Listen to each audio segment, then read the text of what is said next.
And today what we find in the Western world, when people who mainly talk about feminism, they have that little bit of aura that, women are superior. In this context, I'm not a feminist.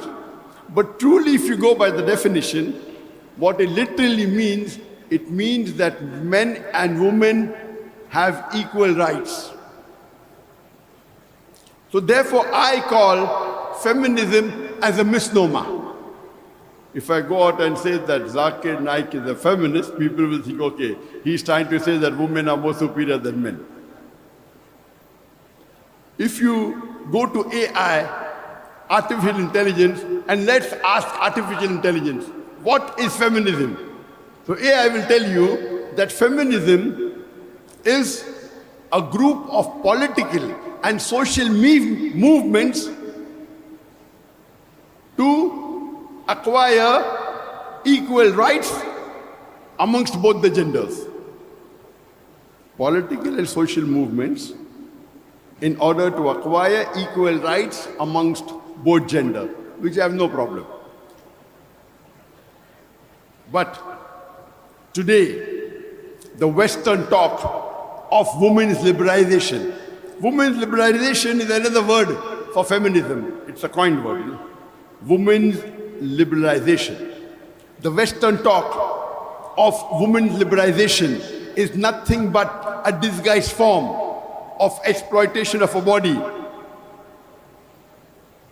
degradation of honor, and deprivation of a soul. The Western society, claiming to uplift the woman, have actually degraded the woman to a status of concubine, mistresses, and society butterflies.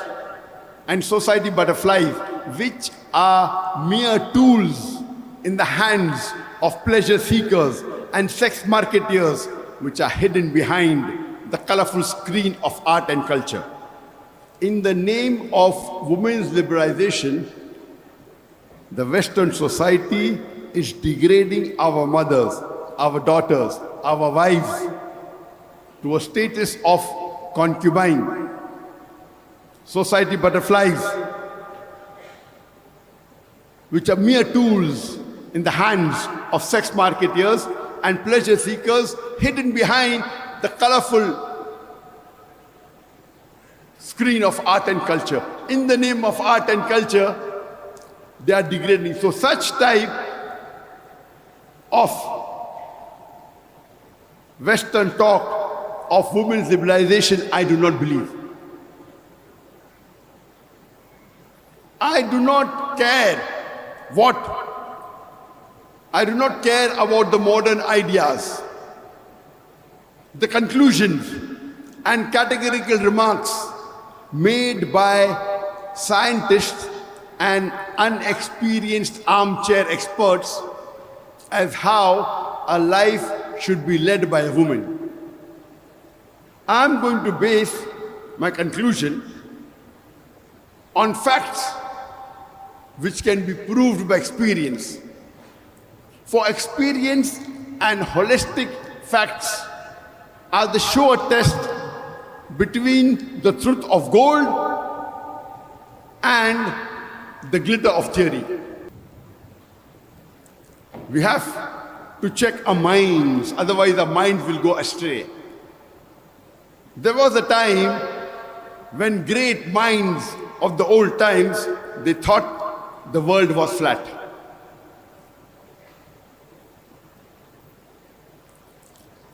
And if we find in the media, there is virulent propaganda regarding Islam. The international media is bombarding misconceptions regarding Islam. And there was a time before 9/11, the maximum target regarding Islam was on the topic of women's rights. So most of the misconceptions before 9/11 were regarding women.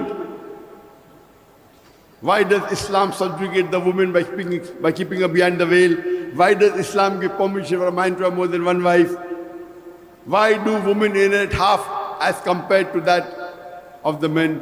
and so on and so forth. After 9/11, the top of the charts changed. It became jihad. Muslims are fundamentalists. Muslims are terrorists. Muslims are extremists. Islam was paired with a sword. So media is a powerful tool.